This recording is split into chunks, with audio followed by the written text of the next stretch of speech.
This case is no longer about justice. It's about power, pride, and politics.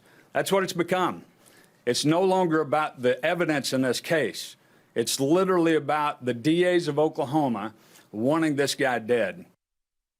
All right, one of our next guests is a leading voice for advocating for the cancellation of Richard Glossip's execution, the man convicted of capital murder for hiring a maintenance worker to kill his boss, originally scheduled to happen 9 days from now.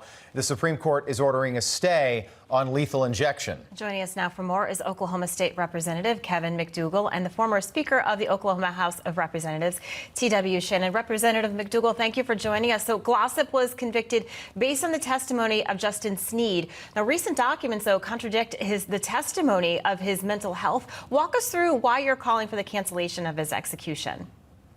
Absolutely. There were so many errors in this case all the way from the beginning. The state destroyed evidence. The state tampered with a witness. There were so many things before. And just in the last 6 months, the Attorney General turned over a box of evidence that had 8 Brady violations in it.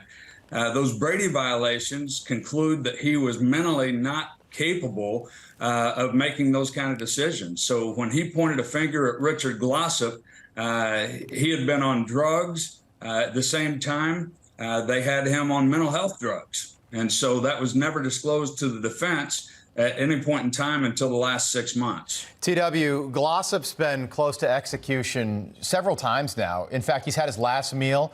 You know, before you're executed, you get to select a final meal. He's had it 3 times now.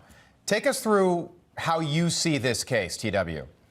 Yeah, well, you know, so often, Rob, these cases are about folks that are pro-death penalty and folks that are against the death penalty. This isn't one of those. This is about the idea of a fair trial.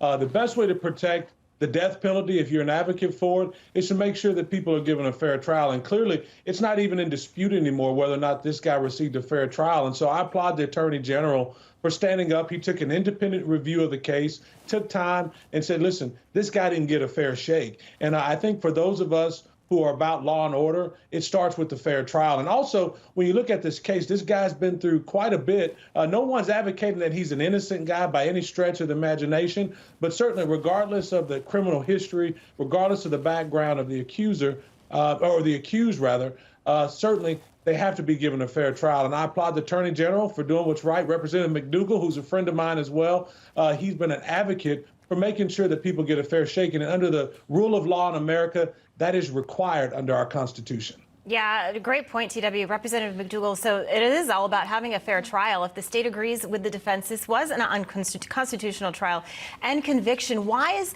this an issue where, you know, a fair trial? We hear about this often, though, is people getting fair trials.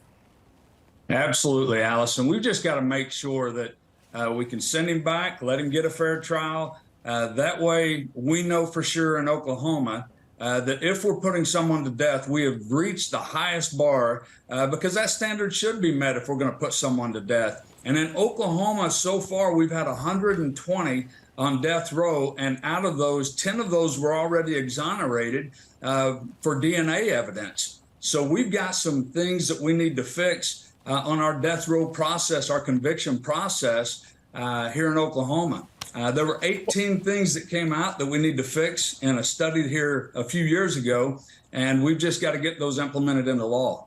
Okay. And Allison, I think it's important to note that the Supreme Court voted 8-0 to review this case and to stop the execution and to decide what the remedy is going to be for this accused. But the reality is so often in cases like these, you know, evidence comes out after the fact, after the person's been executed. Fortunately, we had an attorney general in Oklahoma who was willing to take and make a hard decision that may not be politically acceptable. Right. He did the right thing based upon the evidence and based upon the rule of law. And that's exactly what we're looking for in people who we expect to uphold the rule of law.